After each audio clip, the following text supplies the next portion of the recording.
Okay, I am finally doing this. I have been putting this off, mostly because this space feels like it's never finished, and I don't think it ever will be. I think it's just something that will keep evolving, and I've been moving so many things around, painting, putting up mirrors, panels, guitars, rewiring the desk, wiring it again, and every time I think it's ready to show you, I end up changing something. Because the truth is, every time I change how I work, the room changes with it. But right now, I feel settled. I'm in the middle of recording Songbook. I'm actually making an album in this space in my own studio, which is really quite special. And that's a dream that's been, well, more than 10 years in the making, honestly. A lot more than that. And just for a bit of context, I started figuring all of this out in a spare room in Bristol over 10 years ago. That's where I made things like the Turnip Greens video, and then I moved to Brighton, and now I'm here, and I've gone through all of it. Noise, neighbours, landlords, building work, lack of money, all of it. So if you're trying to make your music work in a difficult space, then I completely get it. And look, I know what you can do in a bedroom. I built my audience from a spare room. I built my career from that room. But after doing this for so long, having a dedicated space to come and work, think, daydream, play music, have people over, collaborate, it changes everything. I'm 35, almost 36, and this is all I want to be doing for the rest of my life. So investing in a space like this, well, it's worth it.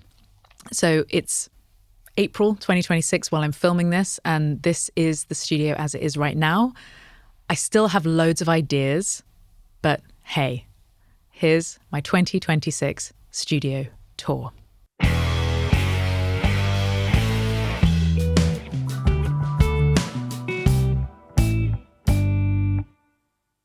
So when you walk in, this is what you see. I guess this is kind of like a living area, a bit of a relaxation space. It doesn't feel like a studio straight away, and I like that. It gives you a bit of breathing room before everything else. And it's a co-working space. If someone is helping me film or edit or even just visiting, they've got somewhere to sit. Very good Wi-Fi. Very fast Wi-Fi, which is essential. There's a little lounge set up, a sofa, IKEA chair, and a very good fake plant because there is absolutely no daylight in this space.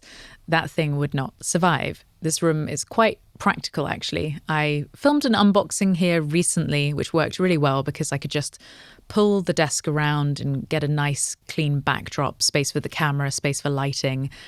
The lighting isn't amazing until you obviously, use extra lights, but yeah, I've used the space for all sorts. Phone calls, singing, running through songs, making coffee, sitting with friends.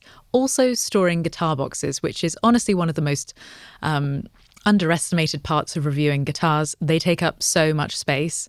And I think that's why I love watches as well. They're just slightly easier to store. I've moved so many times that I always keep the boxes to protect the instruments, but I think I might need to have a clear out at some point, especially when you see the storage space. I have a kitchen, which still feels quite luxurious. My last studio basically had nothing, so even having a kettle and somewhere to make coffee feels like a big upgrade. There's an oven. I've never used it. I don't really see myself roasting anything mid-recording. But yeah, coffee, fridge, endless cups of tea at the moment while I'm making this album. And the location of the studio is amazing. So many cafes and supermarkets nearby that I don't really need to overstock. It just makes the space feel livable having it here. And also there is a proper bathroom with a shower, which has also been incredibly useful for guests. And there was a moment where my apartment had a crazy leak and I couldn't use the bathroom for about a month. So this suddenly became very, very important to keep being able to make videos and, at least appear clean. Now, for the hallway area, it's just such a dream having all this extra space. After doing YouTube for almost, 10 years, it's such a novelty. First things first, my bike. I've got big goals this year with fitness, so I wanted it somewhere I literally can't ignore it If it's raining, I jump on the trainer. If not, straight out into the mountains. It's just a little visual nudge every day. And also, I think it looks quite cool in here. And then around, on the walls, I've just got bits of my life, posters, memories, things I've been part of. This signed photo from Pamela Des Barres, which still feels very surreal. Fletcher's set list from a special show. And this is one of my favourite things. This is the original hand-drawn spec for my custom Martin OM42. They don't do this anymore. It's actually all digital now, which I think is a bit of a shame because this feels like something that could sit in a museum one day. I mean, I've seen these kinds of sketches next to legendary guitars from legendary artists, and obviously I'm not that, but having this is really special and unique to me. It's just a tiny piece of history I got to be part of. Okay, and then there's this. This was a real labour of love. These are all the names of my studio supporters, and I wanted it to feel a bit like a concert hall plaque where the audience becomes part of the venue. It's such a traditional format, but I love that idea, that the people who support the work are actually part of the space where it's made. I see these names every single day. I walk past them multiple times a day, and I actually try to pick out names and think about that person when I'm about to make something, because it's very easy to get caught up in numbers, views, worrying about the algorithm. But this is real. These are real people choosing to support independent music, and that means everything. I wrote every single one of these names by hand, so you know who you are. Thank you. And this was something that came through my newsletter, which has kind of become the place where I can actually connect with people properly. There is a link in the description, of course.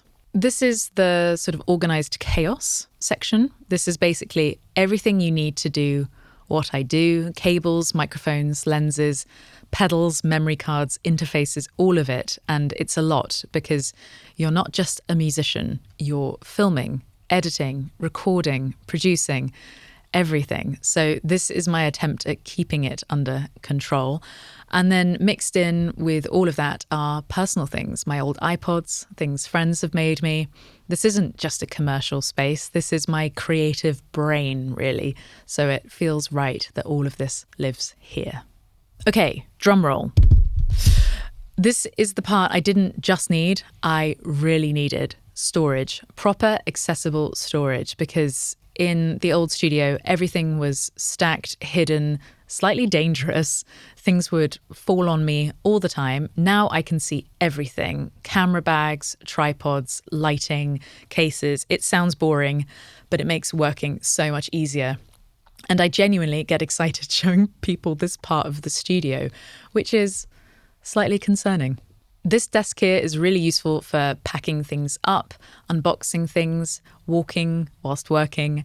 And I recently found all my hard drives, which is basically my entire music career. For years, I've been making videos. This is quite crazy that this is about, maybe 15 years of making videos. And there's so much footage way before my time on YouTube. So I need to look at it all again. I've been slowly going through it, but there's a lot hidden away, and maybe some of that footage will end up on the channel soon. Okay, we've made it. This is the main room. It's a room within a room built for sound.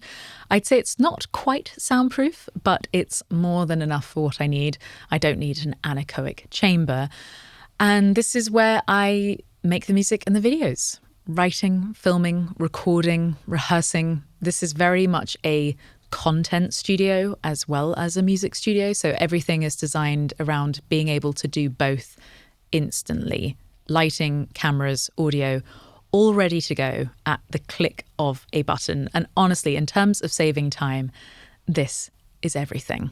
So this is the desk. I think it's a discontinued studio desk now, but it's big and lovely. Adam audio monitors, the A8Hs. I've used Adams for years. I just trust them. They're incredibly clear, Very powerful and perfect for this room. Then the Universal Audio Apollo X8, which is a big upgrade for me, alongside the Volt 876, which I'm using as an extension. You'll see all these switches and labels, and I love that look of old mixing desks with tape and handwriting. So I just kind of recreated that here. So I can just press one button and everything comes on. Cameras, lights, audio, all ready. Mac Studio, M2 Ultra, loads of memory. The whole system is just powered by Apple, and that's the whole point of the setup. Everything is ready. There's no more setting up, no more tearing down. Just walk in and start. This is probably my favorite part at the moment.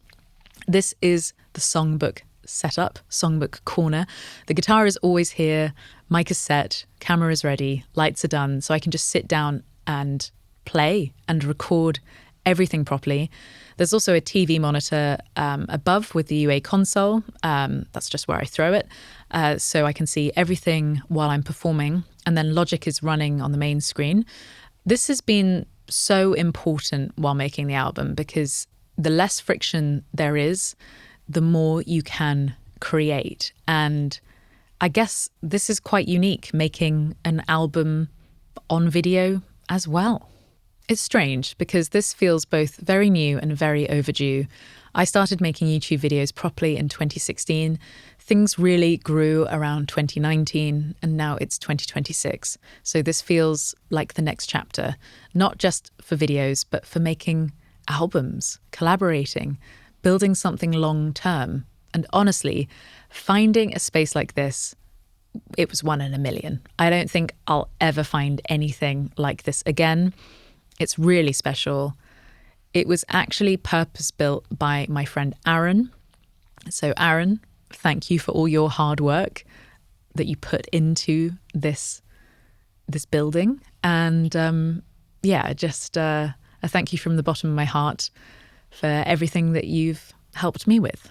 And it only exists because, well, of a lot of people, my audience, my supporters, the companies I've worked with for years. So thank you. This space gives me no excuses now. So I should probably stop talking and go and finish this album. All right. For more videos, please subscribe to my YouTube channel and let me know your thoughts in the comments below. As always, I'll be seeing you here again very, very, very soon.